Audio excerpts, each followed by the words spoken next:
Oh, welcome back to the Always Reading Book Club. It is your girl Kiki Reader, and we are going to do another standalone that's a part of the series. Now, this series is called Muse of Darkness, and it is by Liz Gavin. And we are going to review book one, which is called Logan. We go back 3 years and we meet our main character, Logan. Now, Logan is a part of a band called Muse of Darkness. So each one of the books in the series is going to be about each member of the band. So he wakes up, there's a woman in his bed, he's got a hangover, one of his bandmates is in the bed, his name is Wes, and looks like there might be two women in the bed. They like to share women, it appears, because I'm like, why are y'all waking up in the bed together? Just saying. So he stumbles up. They're on a jet. They just had this huge concert. He's hungover, and we find out he has a whole problem with alcohol. So his friend and bandmate, his name's Eric. He, of course, is like, you need to get it together. You just keep drinking into oblivion. It's just insane now. Eric, we find out, is crazy about a woman he met in Boston. She has inspired him to write some songs, some amazing songs. And he's actually gotten himself clean to where he's not partying like he used to. And it's allowed him his head to be clear. And he's able to have these memories that he had like drowned out with all of the drinking and the partying. So Logan, of course, is like, you're one to talk because you used to do the same thing. And he's like, but you have the ability to change. You know what I mean? Like, it's like he's saying, because you did this, you can never do anything else. But you're seeing that this person used to do what you're doing and they're not anymore. Just saying. So that shows you can change. You don't have to stay the same way.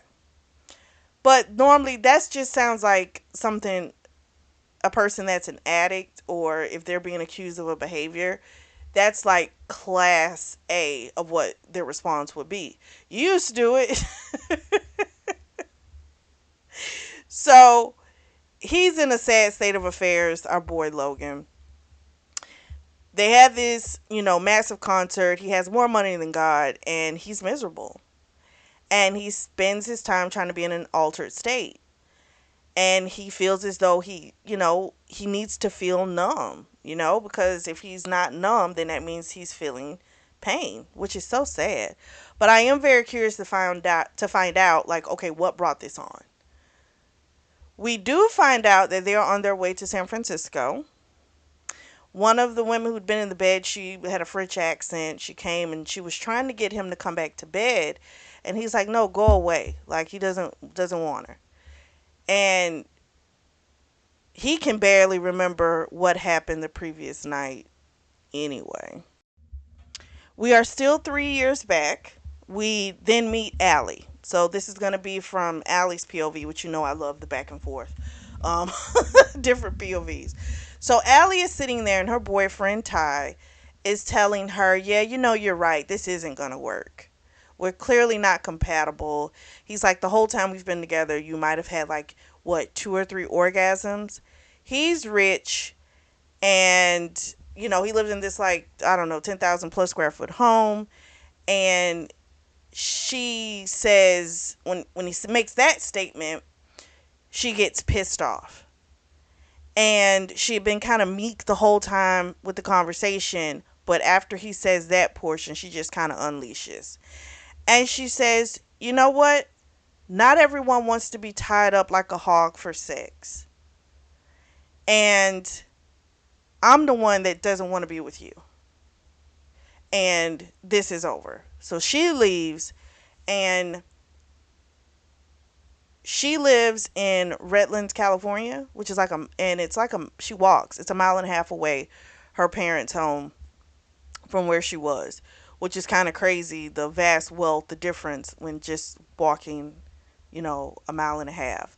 Well, we find out that he was like the hottest guy on campus. She met him in college, and Unfortunately, he likes the BDSM and doesn't really care if the woman's into it or not. Every time something would go wrong, some foreign object would get stuck in her. She would have to go to the hospital to get it removed. And he would just be like, oh, we just didn't do it, we just didn't do it right. It's always her fault, right? Not the fact that maybe she's not into this, or maybe he's not easing her into it. Like maybe she showed a sign that she could have been interested in some things, but he's like not trying to ease her into it. He's just trying to make her do what he likes. So when you already have that type of situation, you already know it's gonna suck. On this channel, we have reviewed enough BDSM books to know how that trust and that really a big thing of trust has to work. And if she's saying, I don't really want to do it, and you're trying to make her do it, we already got a problem. You know? Just saying. So, anyway, she walks home. And when she comes in the house, she announces herself because her parents are very handsy. Okay? They they still fool around, which I love. And I think you should stay that way. So she tells her parents, I'll be down for dinner. Her mom's going to make her lasagna. So she comes down. They're all eating. And she tells them about breaking up with the guy Ty. And her parents were like, thank God we didn't like him anyway. They were like, you were too good for him. We also find out that she is a singer. And she's been trying to get into the business. She's been auditioning, and a lot of rejection has come her way, and it's just been very discouraging. And so one of the directors had made a comment to her about the symmetrics of her face, saying that it was off. Basically, she needed a nose job. And her parents were like, don't you dare do that, blah, blah, blah. You're perfect. She, of course, is like, you're my parents. Of course you're going to say that. You think I hang from the moon. She then gets a call from someone named Josh Newman, and this was a guy she had auditioned for a show. And while she was auditioning, she got cut off mid performance and was told, "Don't call us, we'll call you." So this is a shock that she's getting the call. Well, this is gonna be a gig in Vegas, and she's like, "Well, I'm not 21 yet." I think she's like 20. Was she 20? Um, she's not 21 yet. Is that going to be okay for the casinos? And the guy says, no, with entertainers, you don't have to be. It's fine. And so she says, okay, great. I'm absolutely down. So she is headed to Vegas, baby. We come back to the present day and we go back to Logan's POV. He wakes up. He's in Vegas. He is hungover, of course. It is New Year's Eve. He winds up ordering like 6 or 8 bottles of alcohol. And the concierge person's like, oh, yes. I was like, you're going to have a good party. And he goes, nope, it's not a party. It's just for me. And the guy says, oh, I'm sorry. I'm sorry. No judgment. But then he decides, nah, I'm not going to do that. He's just going to get out of here. So he cancels that order for all that liquor. He's like, he needs some fresh air. So he leaves out. And when he's about to walk out of the room, his bandmates are there. And one of the bandmates' name is Nick. He's going to throw a party in his room. And the guys smell him.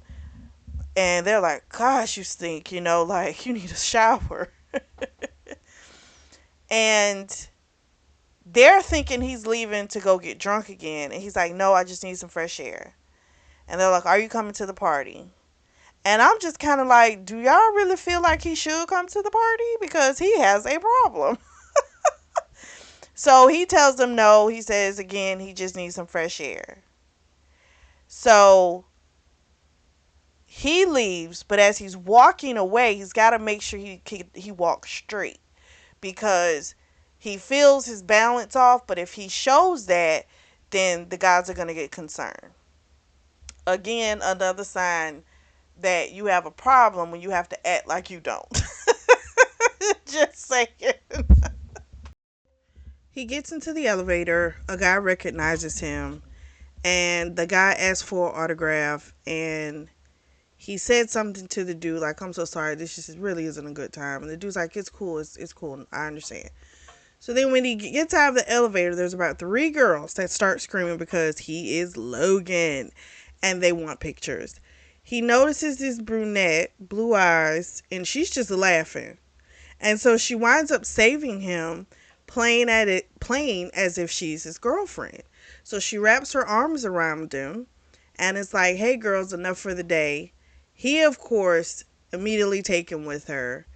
And I think probably the fact that she wasn't in awe of him, probably he liked even more because we know, he's used to, beautiful women, but it's the fact that this person doesn't even appear to care about who he is.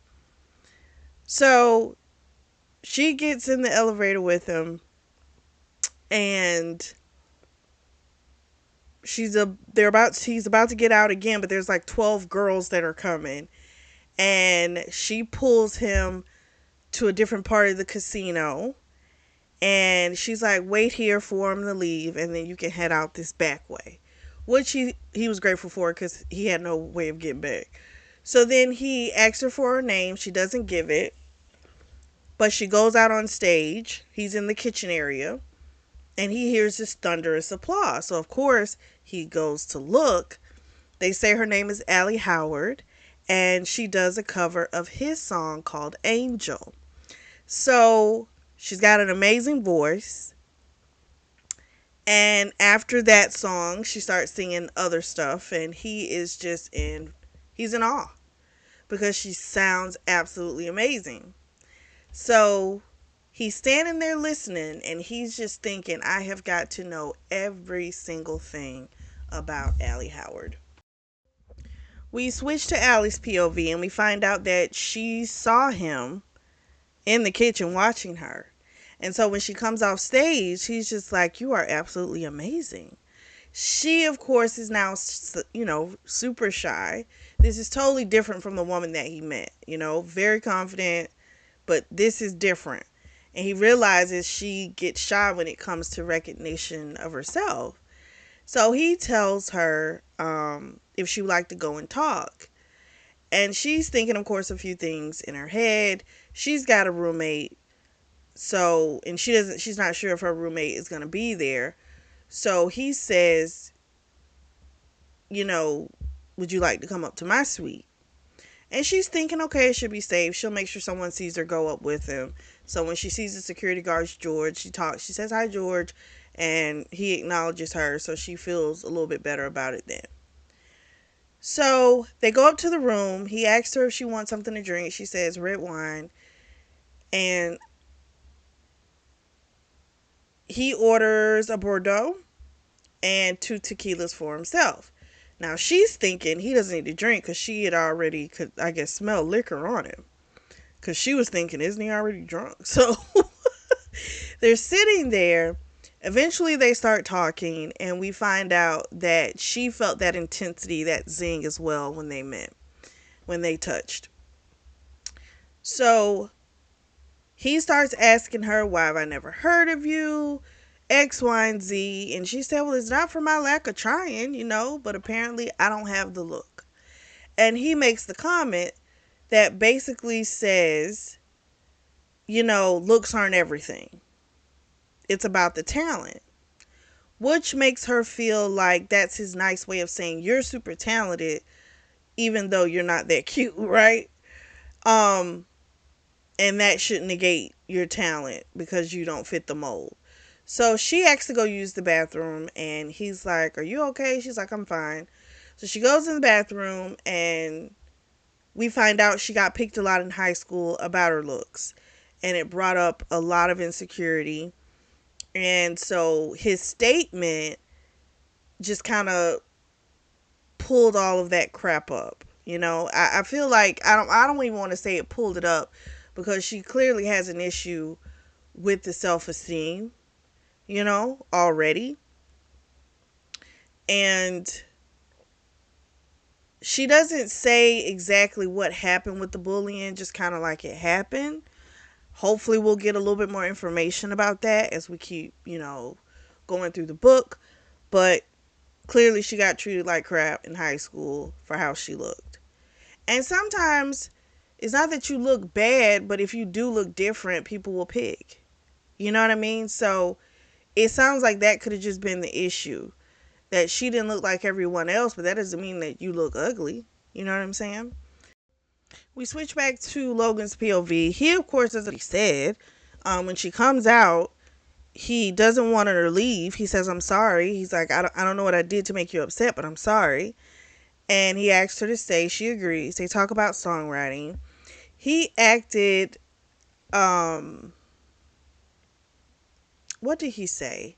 He asked her if she came up with the songs that he heard on when she was performing, because she did the cover but then of his song, but then she sang some other stuff, and she's like, yeah, I write my own songs. And she described how a melody comes in her head and the different ways that she gets the inspiration and writes her songs. And it's kind of similar to what he does. Now, he's a bassist for the band, but he writes songs too. So then fireworks start going off. It's New Year's Eve. Technically now it's New Year's. They kiss, and then they get on the couch. They're about to fuck, and she stops. And she's like, we don't know each other. Like, this isn't a good idea. And he's like, I told you I would only go at your pace. Like, I'm not going to do anything that you don't want to do. And she, of course, says, thank you. She's about to leave, but he's like, please don't leave. I'd rather you stay. So she stays.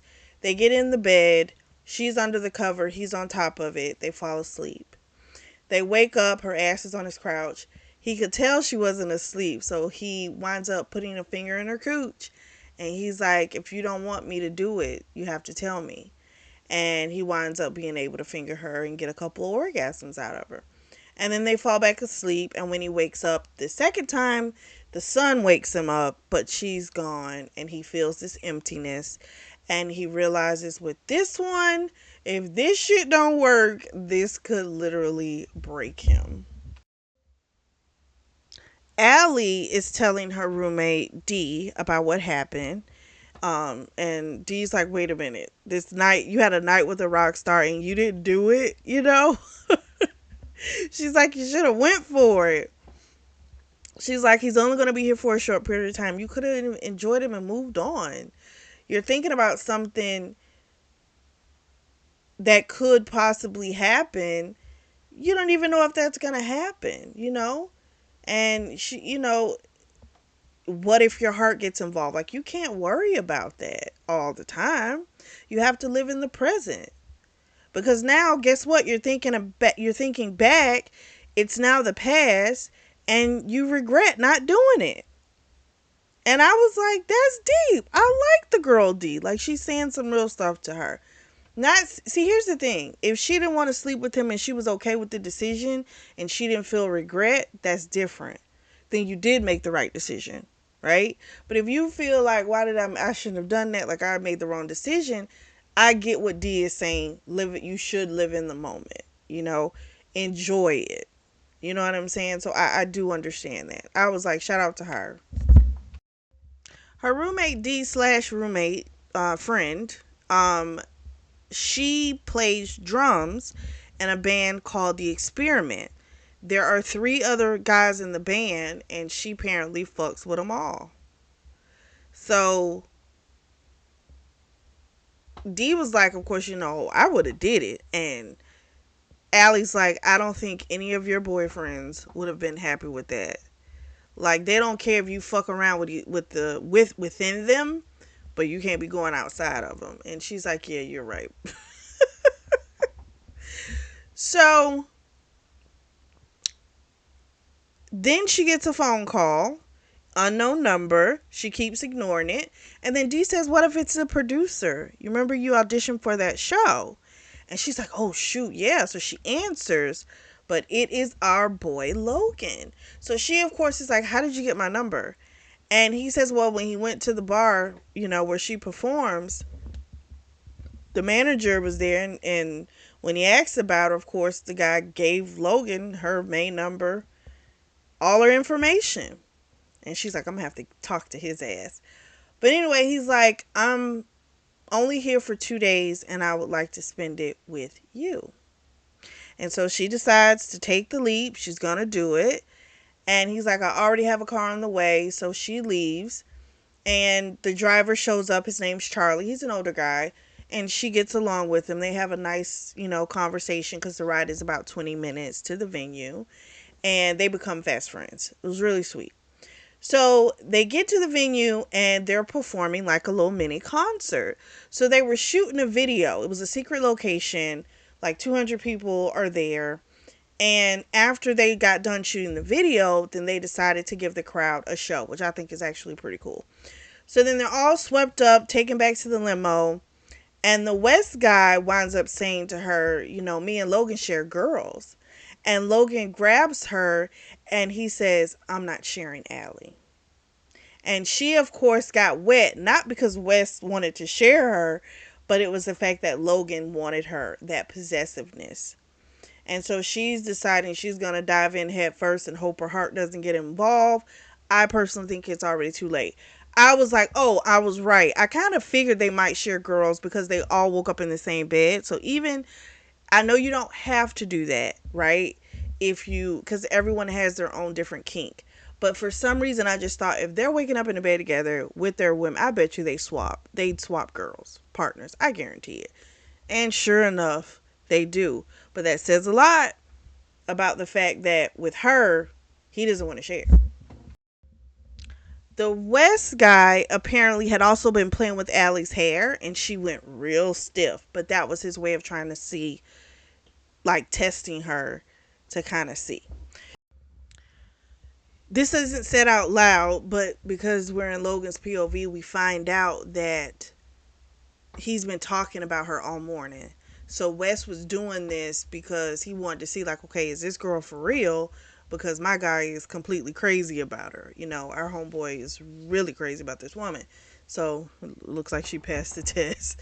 So they get back to the hotel and they all get out and he's hungry. He asks her if she likes Italian. She says, cool. They go to this Italian bistro and she says something to the driver, Charles, and he's like, you know him? And she's like, yeah, we got acquainted on the drive over. That just makes him likes her even more because she's just so down to earth. Just like, seems like just a good person. So then on the way towards the bistro, they're getting all hot and heavy. He's fingering her. The shit's getting so intense. They're like, they're not going to make it. Plus, he saw what she was wearing. So she's got this coat on, but underneath it is this like see-through type dress. And he's like, oh, this is too sexy for you to be anywhere. So change of plans again. So now they're going to go to, she's like, we can go back to my place because, my girlfriend, she's gone to her boyfriend's place. And he's like, perfect.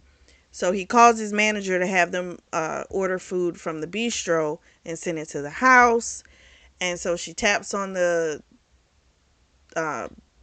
partition and says, hey, Charles, change of plans. We're going back to my house. So then they get back. They're all hot and heavy. And when they get to the house, she had to like straighten herself up. And Charles helps her out. And the food guy's there. He, of course, sees Logan. Mouth drops open. She just hurries Logan into her place. So they get in there. She had made some comment about... No, he had made a comment about keeping her around. And she made a comment like, this is just supposed to be, a one-time thing, right?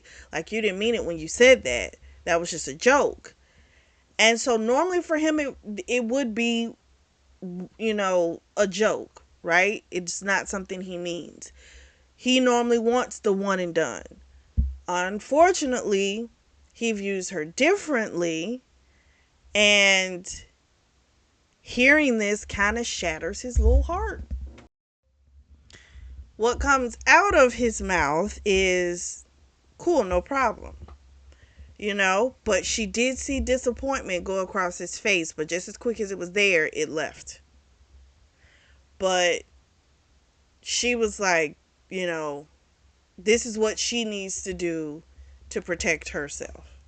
So they eat, and then afterwards she's putting up stuff in the kitchen, and he comes up behind her, sits her on the counter. She tells him the gardener's going to be there soon. He's like, well, then I got to make it quick.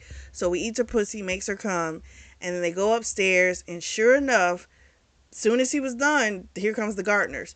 So they go upstairs, and she's got this big mirror, and so he's like, I want you to watch as we fuck each other for the first time. So that's what he did. And so he's a dominant, but it doesn't seem to freak her out, you know? Because he tells her, whatever you don't want to do, we won't do it. You don't need a safe word. You tell me no, it's done. That's it. Um, and so that gave her comfort, you know, because it was like, okay, he's not going to just do anything. So then he winds up taking his belt and he wraps it around her legs and puts on a condom and fucks her from behind because the friction makes it even better. And so they, of course, both came wonderfully. And she, of course, was like, I don't know if I can take any more orgasms, you know. So then after their wonderful little fuck, he turns around, kisses her. She winds up pulling him into the bed. He looks at her and just kind of wants to say, like, he wants this to be forever, but he can't say that to her. And so she asks him if something's wrong. Because he starts thinking about a memory. Something happened to him when he was in high school in a locker, and that's all we get. Because she says his name and pulls him back to the present. He doesn't tell her what's wrong, of course, and we don't know the memory. She has this look, and he feels like he wish he could say to her how beautiful she is, but he doesn't say it because that's not something he says. And so, I don't know. Here's the thing. He's clearly got demons. She's got them too, right? But also, yes, you want your partner to tell you you're beautiful. I get that. You don't want to come too dependent on it. And that's what I'm a little afraid with her. It's a dependence because she doesn't see it in herself. And so she craves it to hear it from other people. That's what I'm a little worried about with her. However, don't get it twisted. He got issues clearly. If you look at the woman and think she's beautiful, but you don't want to say it, that's weird too. You know what I'm saying? They take a quick little nap, and then he wakes up to her sucking his dick. And he feels like since he wasn't able to tell her how beautiful she was, she shouldn't have to pleasure him. He should only be pleasing her. So he kind of moves her, and she's like, I was enjoying that. And he was like, I got a better idea. So they do the whole 69 thing. Afterwards, pounds her out, and they wound up fucking again, I think, after that too. So he still hadn't came, but he's giving her like these multiple orgasms. And then finally, the last bang out, he, allowed himself to come. And it felt like he was about to burst of tears when he came. And when he did come, he yelled her name, Allie. They fall back asleep, and when he wakes up, he doesn't feel her in the bed, and that freaks him out a little bit, but then he remembers we are at her place. He sees the light from the bathroom door, so he knows she's in there, but again, they've already developed a dependency that it's like you've only known each other for like, what, a day, 2 days? But the idea of not being around her, it's freaking him out, and he decides it is best to just sever ties right now. And because he feels as if, he will not survive if this thing goes south. So what he does is gets his clothes on, sneaks out, gets into the limo, and just says life goes on. We fast 2 weeks, and he thinks about Allie every day, all day. He is currently sitting in a meeting, and they're going over this movie, like a biopic they're going to be doing about the band Muse of Darkness. And it's missing something. And so Logan blurts out, there's no love story. And everyone's kind of like, yeah, that's it. Like, that could tie up so many things if we got a love story in this. And so they all, of course, have been, and so they kind of kept it, which I think if you're doing a biopic, this is the reality. I mean, I get you wanting to fluff it up, but if this is what you all did, this is what you all did. It was debauchery. I mean, let's just, it is what it is.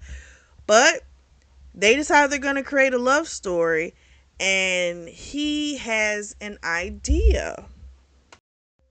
So our girl, Allie, has been going through it. Okay? It's been these 2 weeks. She has been having a really hard time. She is getting off stage, and Sam, who manages the bar, comes up to her and says, "There's someone here to see you." So she goes and meets a woman. Her name is Samantha. They have their pleasantries or whatever. And then eventually the woman tells her why she's here. They're doing a movie for Muse of Darkness, and they requested for her to be the lead actress. And she's like, "Well, I'm not an actress. I did like a little drama acting, in high school, but I'm a singer-songwriter." The woman says down the road, there's a possibility you could get some type of deal because part of the conglomerate is there is a music company a part of it. So this could be a great stepping stone for you. So she's like, "Give me a couple days to decide." She's like, "Okay." So she goes home, tossing and turning. D, her roommate, comes in and she tells D what's going on. And we actually fast forward a couple of days. I'm sorry, because it's been like a day or so. Because the woman, I think, had given her the 48 hours. So D tells her, "This is a once in a lifetime opportunity. Why wouldn't you do it?" We know she's got her insecurity issue with her looks, right? And so she said, "What better way to prove everyone wrong than for you to star in this movie?" You know? And she's like, "I'm sure they can get you someone to like do acting classes, some intense sessions to get you prepared." And so she's starting to lean towards doing it. But then she thinks, the only person that would have recommended her would have been Logan. And if he's going to be around, that's going to be a problem. But D was kind of like, "Well, I mean, they're making a new album. I doubt he'll be able to be there all the time." And she's like, "Logan, I'm quite sure will find a way." And so she's so hurt by how he left without saying anything to her that she just feels like this might not be the best thing to do.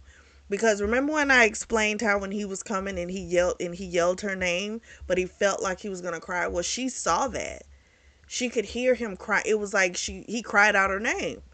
So it's like she's upset how he snuck out and didn't say anything. It made her feel cheap, made her feel like she was nothing, right?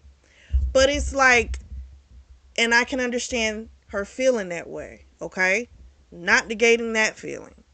However, this person is now putting this massive opportunity in your lap. Why wouldn't you do it? She says she's not going to do it because she feels like her heart is going to get in it and she's not going to survive the heartbreak. I'm like, "Baby, your heart is already in this shit." That's why it's so difficult.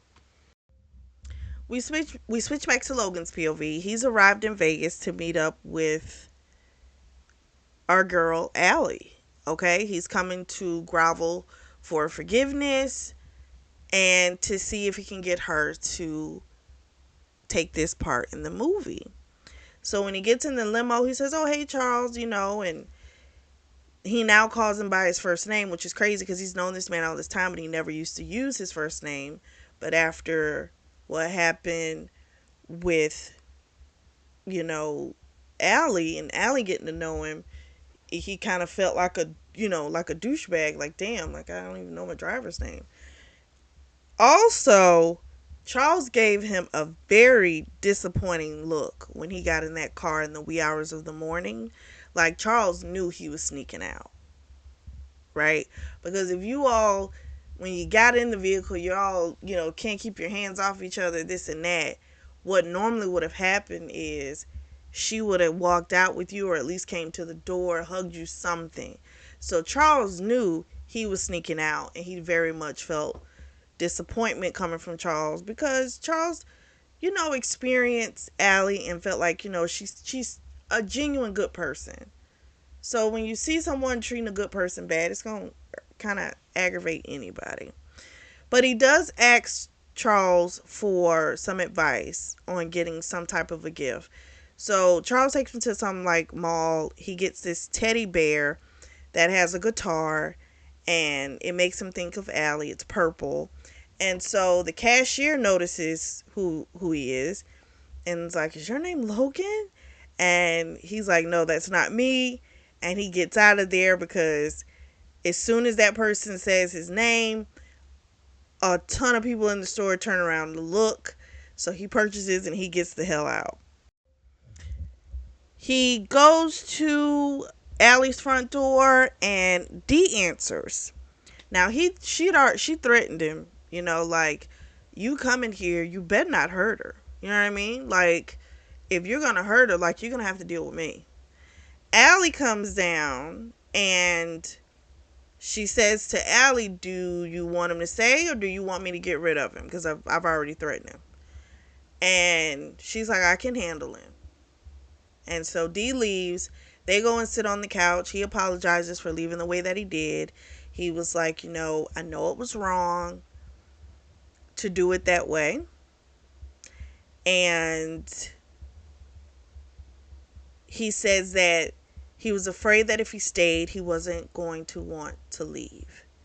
And this surprised her, right? Because she's thinking he left because he didn't give a shit. But I'm like, the minute the movie thing was offered, you knew something was up. Like, whether it was he wanted to just fuck again, because that can be an issue, right? That could be an option, just saying. Or he felt it's a possibility he felt something. It's one of the two. So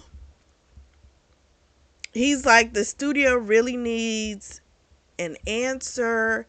He's like, there's a lot of singing parts in it, and we find out he made sure it was like that because he wanted to, like, not give her a reason to turn it down.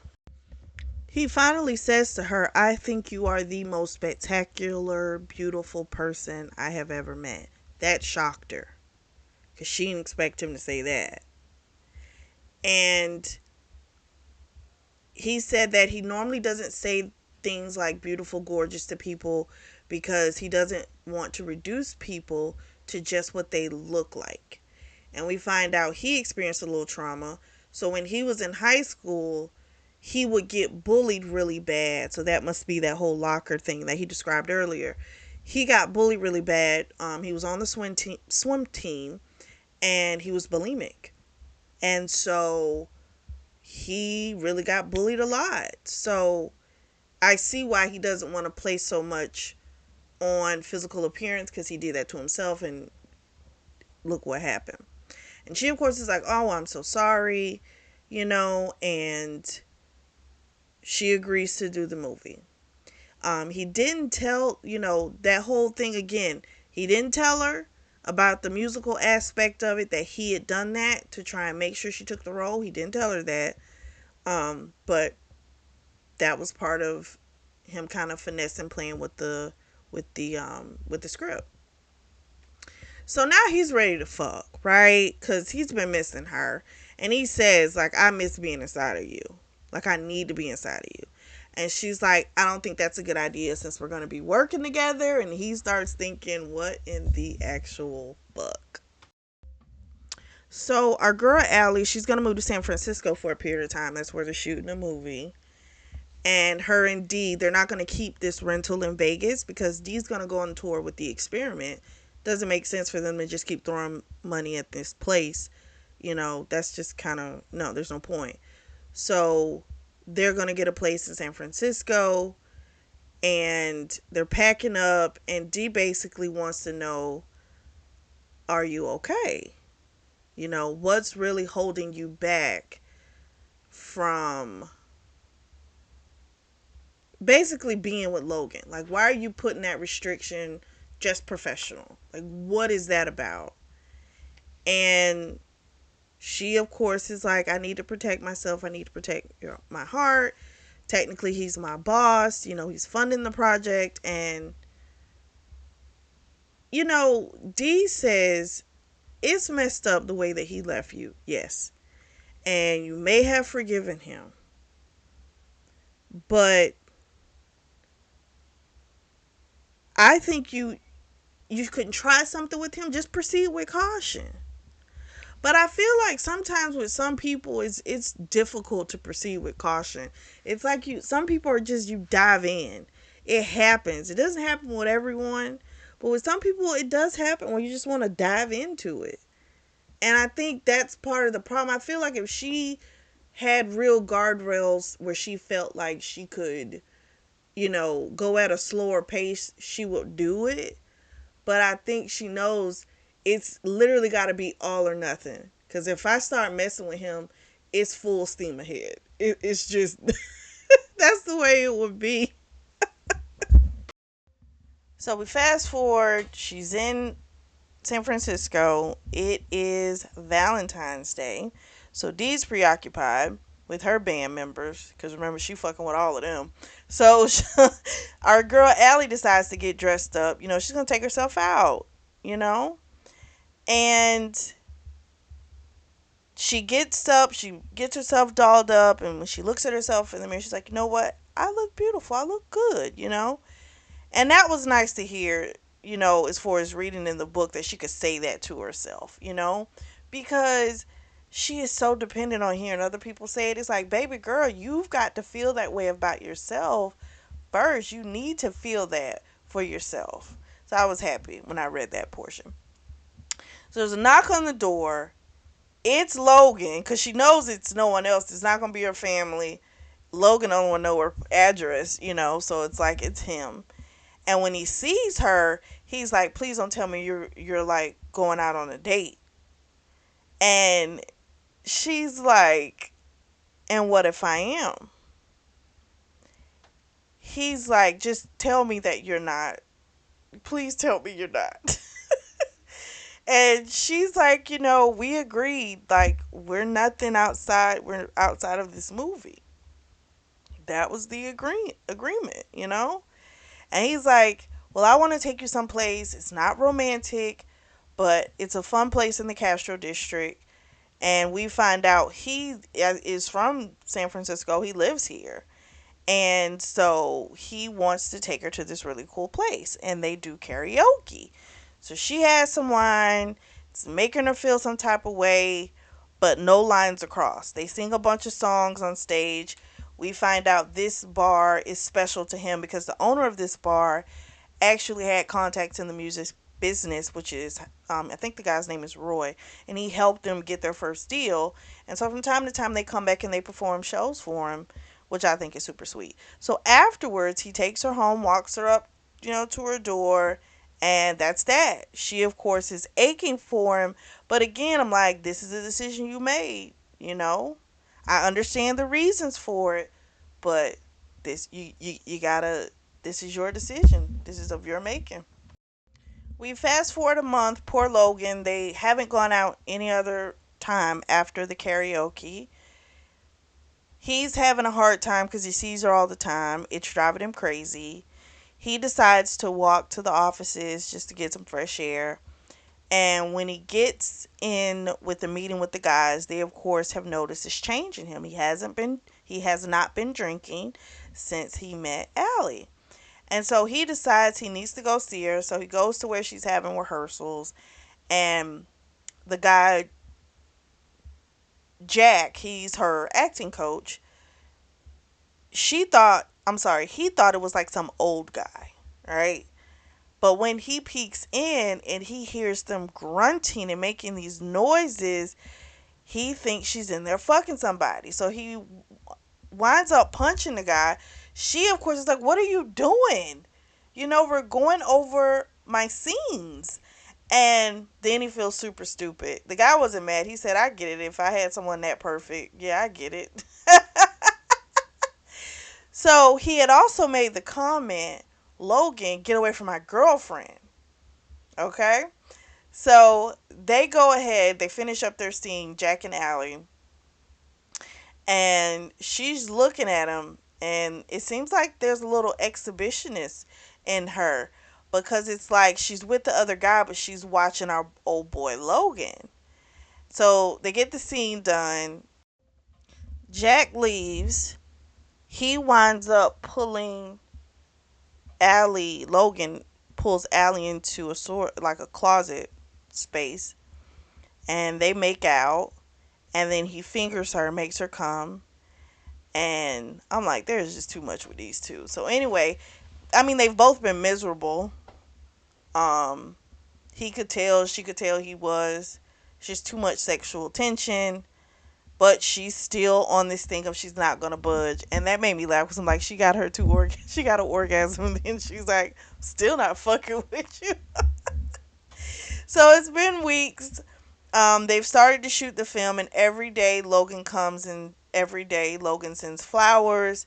And this particular morning, when Dee comes in the kitchen, she tells Allie, like, okay, listen, when are you going to give in?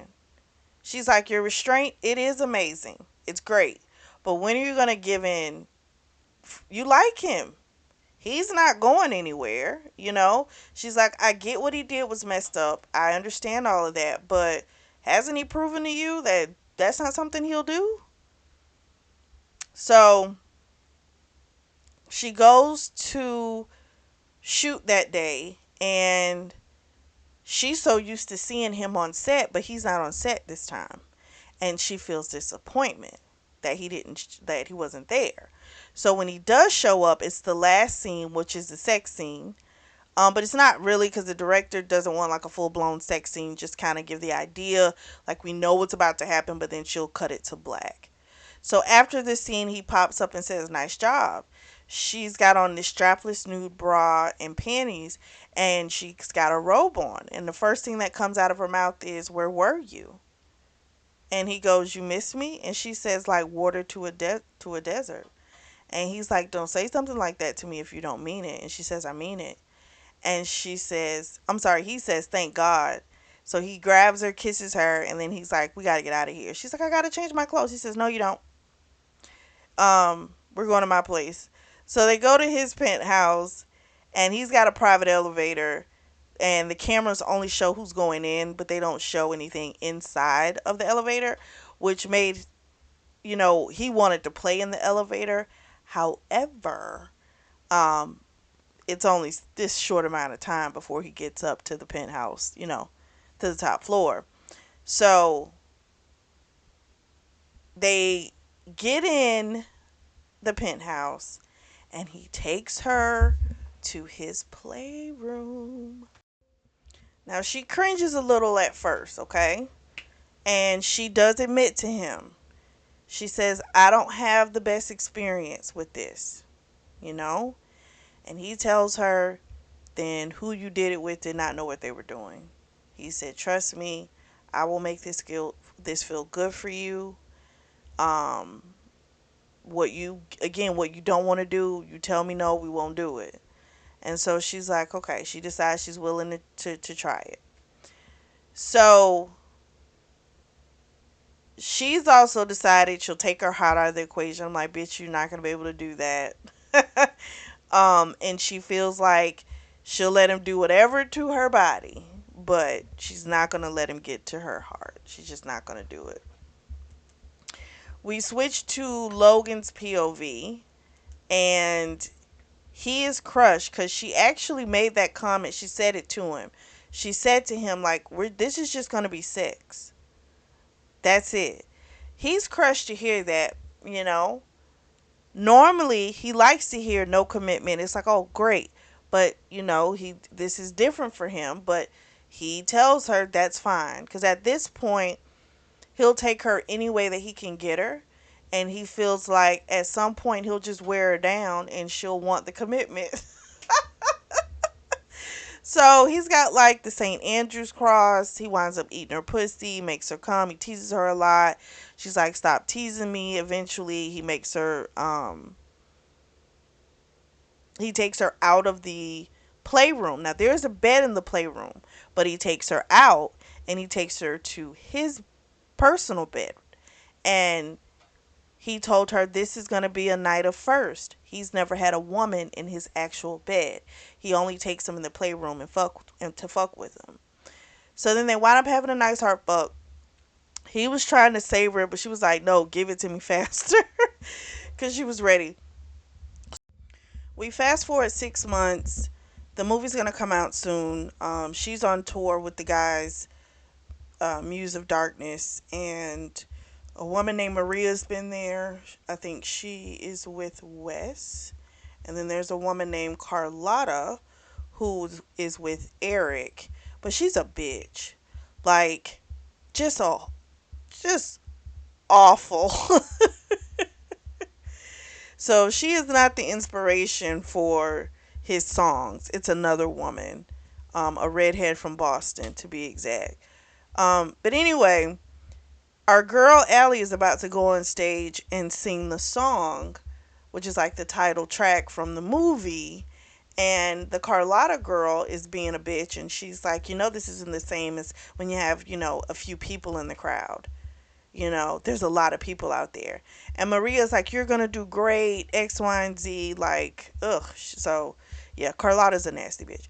But anyway, she goes on, and they introduce her, and she's shy, and they wind up having to, say her name again and coax her out. She comes out.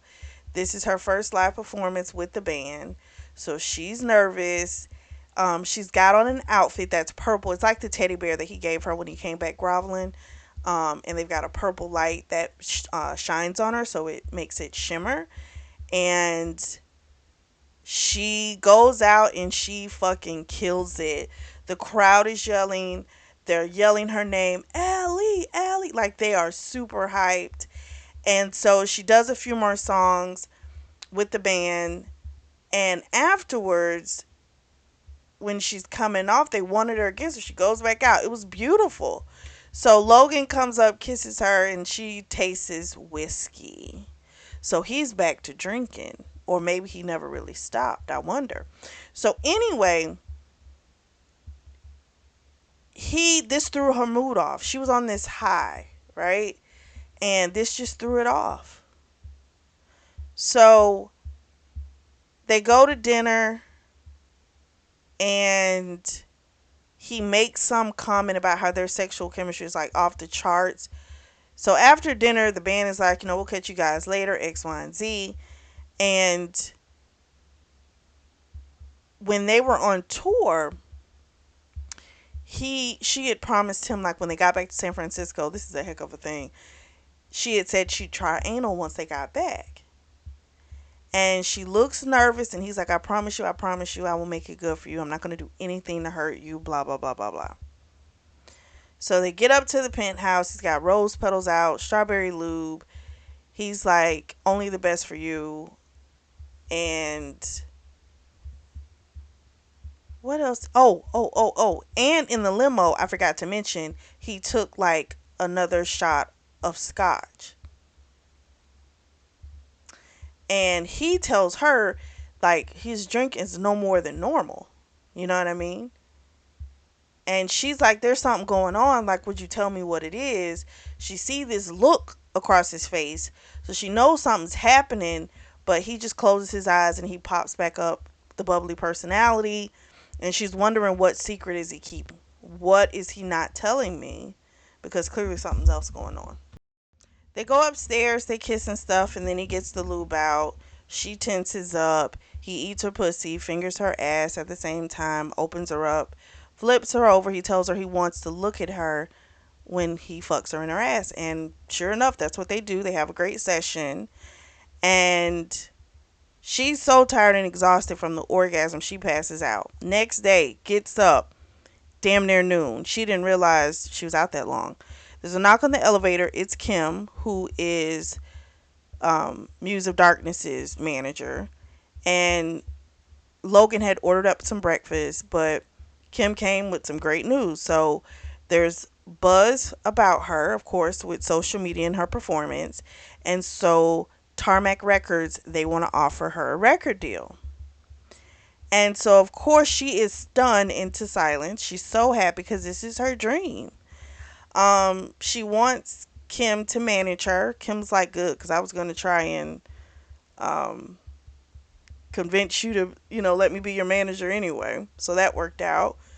She goes and tells her parents, and when she comes back out, probably like 30 minutes later, she's got tears in her eyes because she's so happy.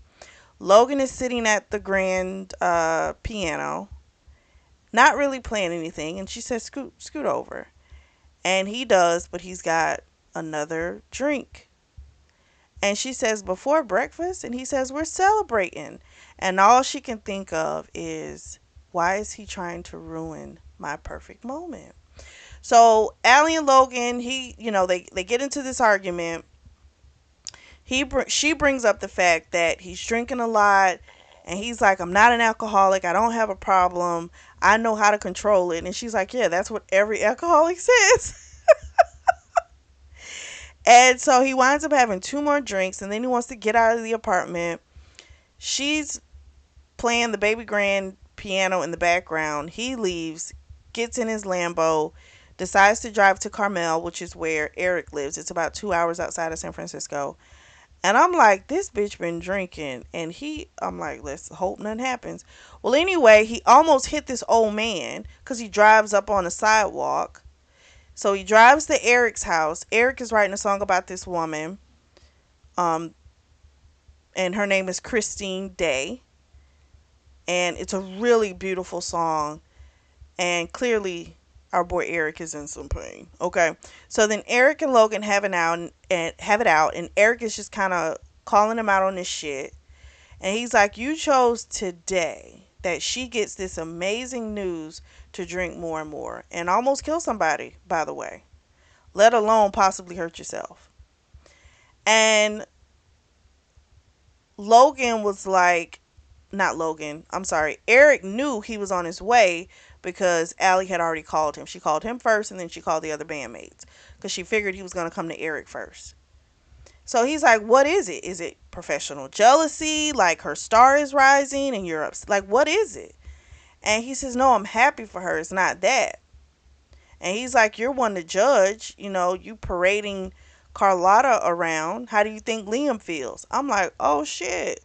So it sounds like she used to belong to somebody else and he fucking with her. That's messy. But anyway, Eric didn't want to talk about his shit. But then Logan confesses what he's afraid of. He's afraid that Allie is no longer going to need him and she's going to throw him away. And Eric says she is not using you for your connections. She's never asked you to do anything for her. And he realizes he's being a selfish prick. And he knows he should let her go. But he says, Eric, I know I should do the right thing and let her go, but I can't do it. I just can't. I won't survive it. We fast forward a little. They're going to her parents for Thanksgiving. We find out that after Carmel, they had a long talk, but it's been the same. It's this constant thing. He's drinking more. It's a problem. He's gonna fly them because he has his pilot's license. And so he's gonna fly them to Redland in this helicopter, but she smells the liquor. He says, I'm not drunk, X, Y, and Z. She looks at him. He doesn't look drunk. But I'm like, bitch, I would not get in no fucking plane. And I know you've been fucking drinking. I'm not playing them games with you. I would have told him, listen, if you want to risk it, you can fly. I will find another way. It's not like she fucking broke. She got a couple dollars. She's not broke. So she should have decided, you know what? Fuck this. I will find my way there. I will get to my parents' home. If you show up, you show up. And if you don't, you don't. But I'm not getting in there with you. Her dumb ass gets in there. They do get to Redland. But when it's time to land, it's a horrible fucking landing. And she realizes he really is drunk. So then when she gets out of the helicopter, she hits him and she's like, you're fucking drunk. She's like, I wouldn't have gotten in there if I knew you were drunk. And he's like, we got here, didn't we? I'm just like, ugh. So they get to her parents' house. And while they're talking, he's throwing back the red wine. Okay. Her brother's name is Ben. He's her younger brother. He's in cybersecurity. Him and his girlfriend, they're partners in business. Her name's Taylor. And so they're talking about stuff. And when there's this little lull in the conversation, Logan says, I wrote a song about Allie, but I can't remember the words. Then he winds up calling her mom Rita. Ain't her fucking name. The Taylor girl winds up saying something because she's like, are we really just going to sit up here and act like he didn't just call her someone else? Like, that's not disrespectful? We're really going to do this? The dad is like, I don't think he meant any harm, but that's not the point. He is a fucking mess. So Ben is giving Allie a look of like, you need to get him out of here. So she says to Logan, let's go upstairs. And Ben gets up and basically is like, he'll fuck him up. He's like, I don't like what I'm seeing. You know what I'm saying? And if it continues, like, I'm not going to allow you to hurt my sister. That's not going to happen. So she tells Ben, it's okay. I got it. It's okay. I promise. And they go upstairs and he whispers before he falls asleep. I'm sorry, I'm lying. That is not what happened. When he was falling asleep, Allie makes the comment, I'm falling in love with you, but I don't know how much more of this I can bear. And I feel bad for her. But I kind of felt that whenever you have, again, those relationships that are so intense, you got to be careful. Next morning, he wakes up hung over and they have a talk. He actually heard what she said when she left. Um, and he tells her, I'm sorry. I know I hurt you every time I drink. I'm sorry. I'm falling for you too. And he's like, Allie Howard, I'm sorry. I'm not going to, you know, I'm not going to keep hurting you. And he says he's going to get back into therapy. He's going to deal with his bullshit from his childhood. So then we fast forward 2 months. He's 62 days sober. He's extremely happy. Therapy is going pretty well. He feels like he's on the brink of a breakthrough. And then he goes to the studio for a recording session to see her. And he had given her some nipple clamps that had crystals on them. And so when he goes and talks with the engineer, he's like, yeah, something's up. She's worked up, you know. And he says, don't worry about it. I got you. Just call a lunch break. So he takes her up to the office and he tells her to strip, and they have their little session and they have their little role playing moment. So he eats her pussy. He wasn't going to do anything, you know, he just wanted to please her. But then when he came out of the bathroom, she had this makeshift blindfold on, and she's like, you know, basically do whatever you want to, and they wind up fucking. So she's now on birth control, so now they can, you know, fuck raw. No barriers. So then they go back downstairs. She's in a wonderful mood, really belting it out. And the producer, the engineer guy, I'm sorry, says, like, you know, she is absolutely amazing. This song is going to shoot to #1, you know, and he's happy for her. Well, then a woman comes in the office named Sophia, and she advises them that she is Allie's interim, I know I'm not saying it right, interim, interim manager. And Kim apparently has been spreading herself too thin, and so that's why she was brought on. Well, this upsets Logan because he's like, I didn't know anything about it. And I'm like, it don't matter. You're not her fucking manager. You ain't got, you know what I mean? Like, chill. Kim has gotten soft on the boys, and Sophia calls that shit out. She tells him, you little tortured souls are what make Kim soft, but I'm not here for it. She's like, I'm sure, you know, I hear you've been, you know, sober for a short period of time, but your drinking is a problem and you're gonna ruin her life. And he's like, who the hell are you to tell me that? And so she raises her sleeve and we see her arm is a prosthetic arm with scar tissue above it. And we find out she was married to a raging drunk who woke up one night cold and lit the house on fire. He died, but she says he was dead inside long before it happened.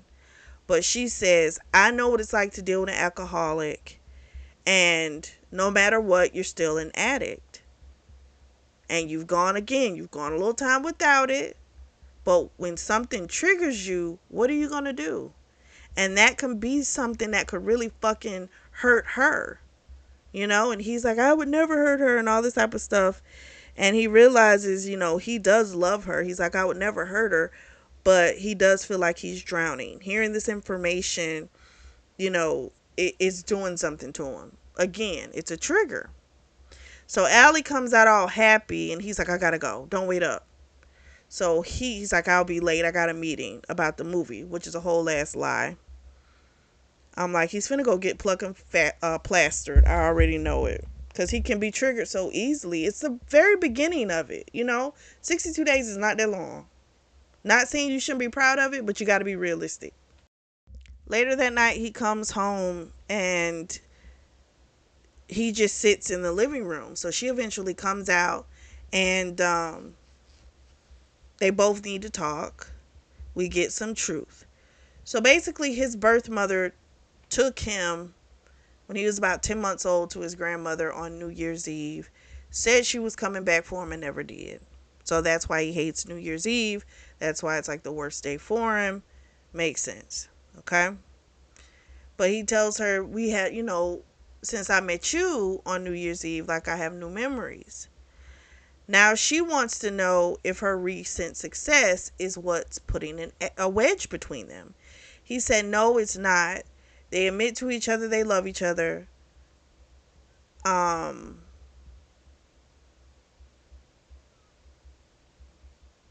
going to say this, and this is going to sound so fucking bad, and I know it, but I'm going to still say it.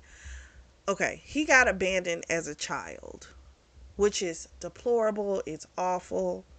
But I'm not going to lie to y'all. I really thought The Secret was going to be something more dramatic. I think it's because we have reviewed so many books that have such horrendous fucking situations that it's an extreme when I think what someone's hiding or what they're going through. I really thought it was going to be something else. I really, really did. And I'm not saying that that's not something that can cause stress and causing, issues. I'm not saying that. But I just thought, based on how he acts, I just thought it was going to be something a little bit more. Just more. See, that's what happens when you read books and they have such dramatic issues in them. You become numb to stuff that's still issues. That's so sad. Oh my gosh. Anyway, they tell each other they love each other and all that type of stuff. And she's like, she's here for him, X, Y, and Z. And he was happy because he told her this secret and she didn't run away. Past a few more weeks, she's having lunch with Maria. Maria's over an organization that helps kids. I remember Maria's with Wes. And the last event they threw, it helped build like 2 new buildings where they can house kids. So they're doing this Valentine's Day masquerade type of ball. And they go like couples throughout history, basically. I'm like, oh my God, this sounds like the movie Never Been Kissed with Drew Barrymore, which I do love. But anyway, she expresses to Maria how she's worried because she knew everything wouldn't be perfect after their conversation that night, but she didn't think things were gonna go to shit either. And Maria's just trying to give her reassuring words. It's a hard journey, it's a tough battle, all this type of shit. So it's the night of the ball. Logan's drinking. He doesn't seem drunk, but she tells him, you probably have had enough. Carlotta and Eric are next to each other. She's blabbering to Eric. Eric just looks so done. He winds up just getting up and walking off. Nick goes after him. They're having this conversation. And Muse of Darkness gets called up on stage. And Nick and Eric are still having the conversation. So Logan's up on stage. Then they ask Allie to come up. And someone named Pat. So anyway, they go up. And full scale, she can tell he's drunk because he's leaning on her for support. So Logan does some bullshit, okay? Because first of all, now that she knows that he's drunk, it shatters her. Then the MC was saying something about what's going on with you to, something about how much you all go for the auction or some shit like that. And dumbass Logan says, "Oh, she's perfect. She's great in the sack." And she looks so embarrassed. He winds up grabbing her titties and he grabs it too rough and it pulls, it like rips, and her boob is exposed. A whole Janet Jackson, Justin Timberlake moment. So I'm like, oh shit. She runs off and he is like, oh no, like what the hell did he do? He apparently had a really tough therapy session, and all I know is Christine, who is the girl that Eric is in love with, she is also working on that movie.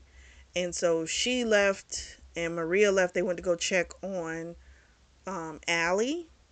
And so Eric and Wes take Logan and they're like, you fucked up.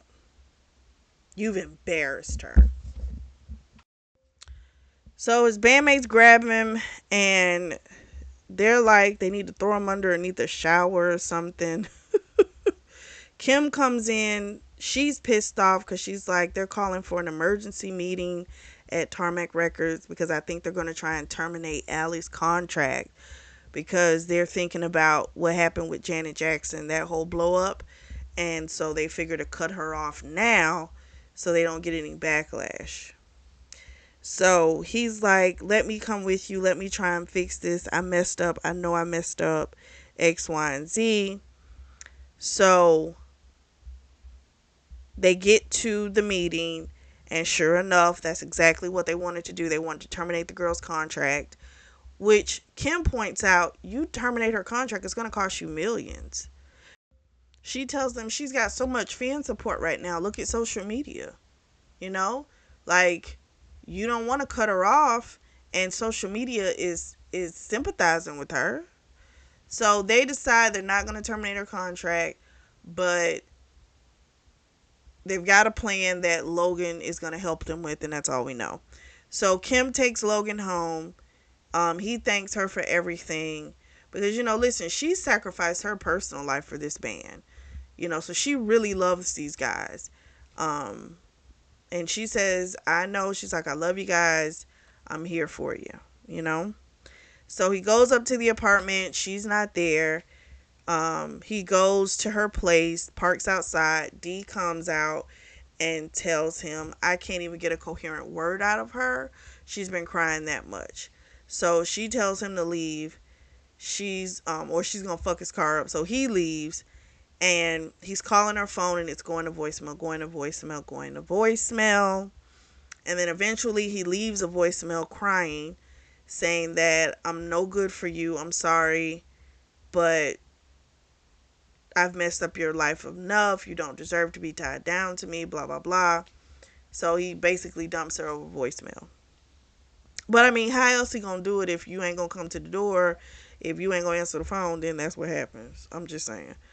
So then there was a woman with her kid, like walking, and he swerves to miss them and plunges into a pole, and then everything goes black and he welcomes the darkness. We switch to Allie's POV. She's at the hospital waiting for him to wake up. Um, she of course is thinking if I just answer the phone, but Nick says don't do that to yourself. He gives her some relief so she can go home, get some rest, and Kim comes and talks to her the next morning, lets her know they're not going to terminate her contract, but part of the deal was Logan had to break up with her. So she realizes that's why he left that voicemail, because they forced his hand. So it still stings for her because that was so awful for like what he did. I don't know. It just like yelling that out. Cause to me, I like drunk people normally tell the truth, right? It's the things that they want to say. So he wanted people to know how great she was in bed, I guess. But yet he doesn't want to share her. I don't know. It's a slippery slope. I don't know. Well, anyway, she talks with Eric and Christine because Eric done left Carlotto alone. He is with Christine. That's who he wants. Thank goodness, because she was a bitch. And they kind of let her know, like, you come from a loving family.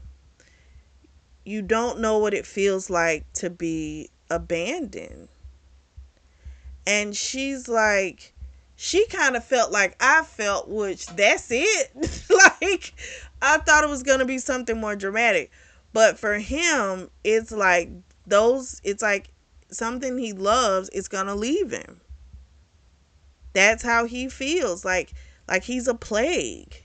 Like he just only can do these bad things, you know? So when she leaves the conversation, she decides, the best thing for her at this point is to get off this damn roller coaster because she's tired.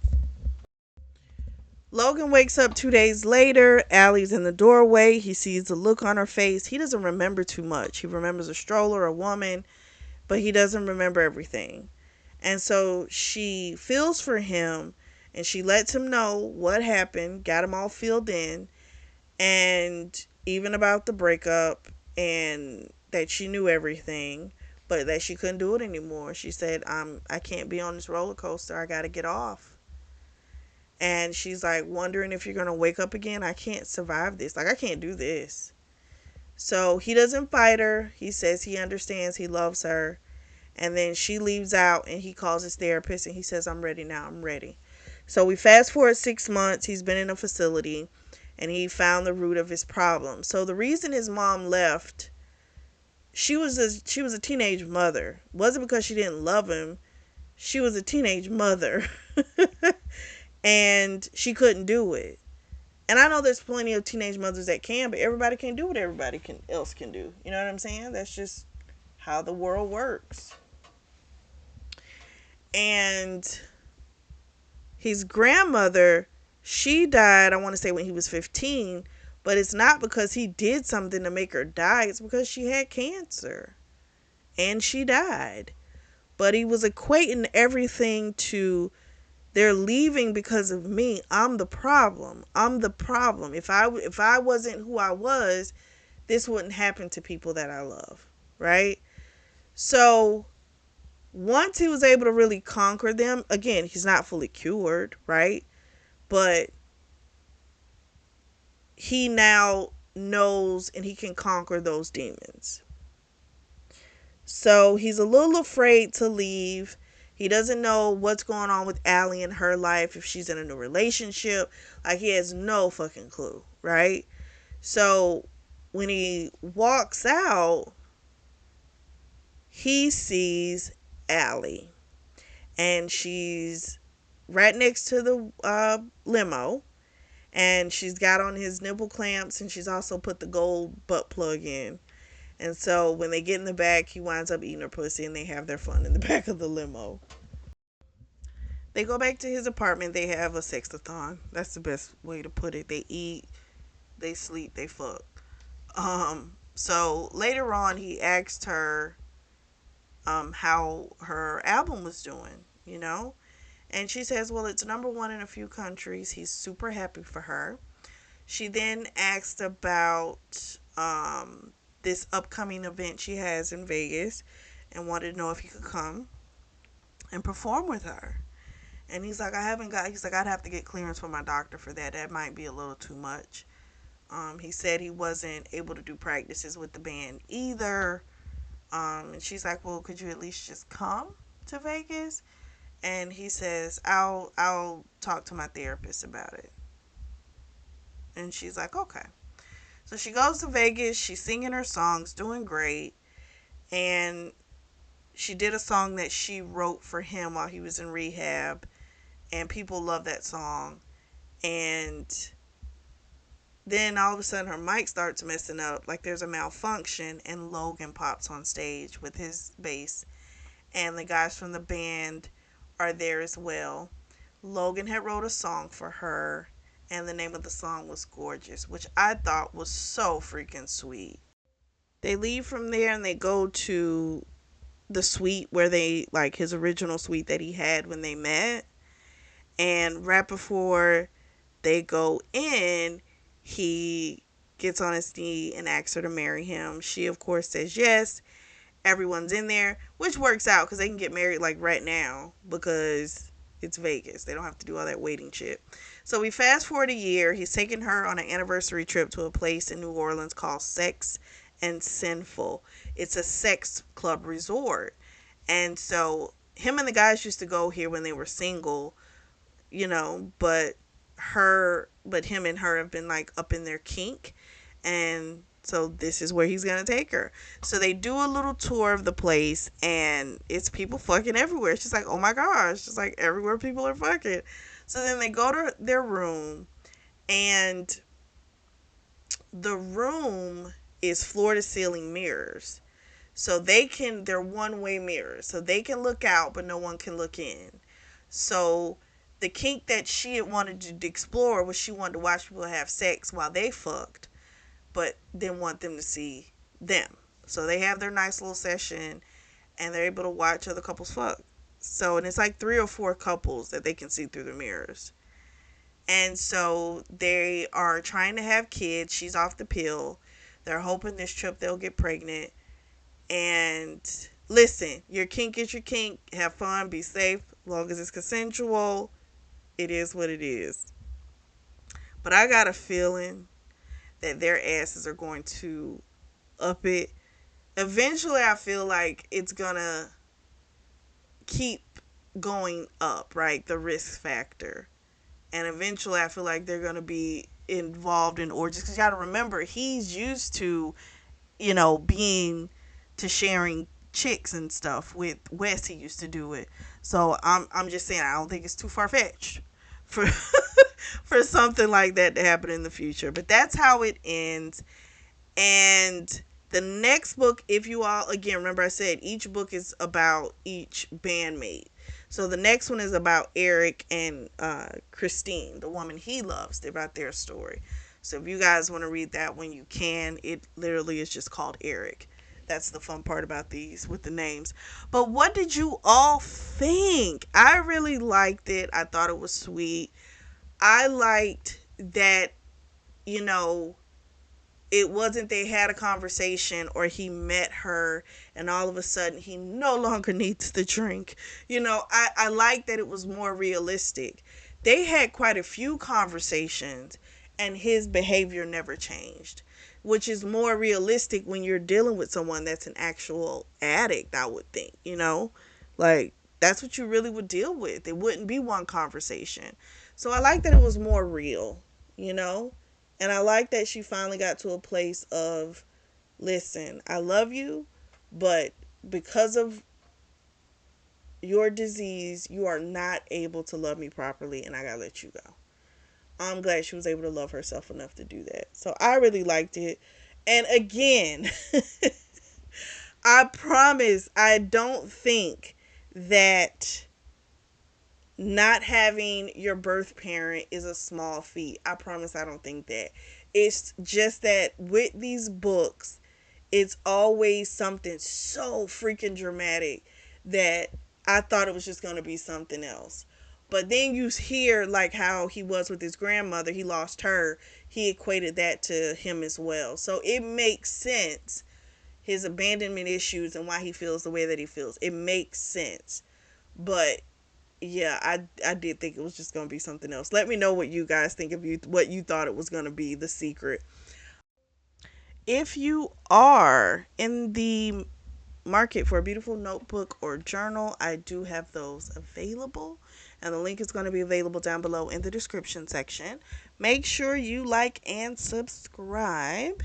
And as always, I truly do thank you all for your support, and thank you for tuning in to the Always Reading Book Club.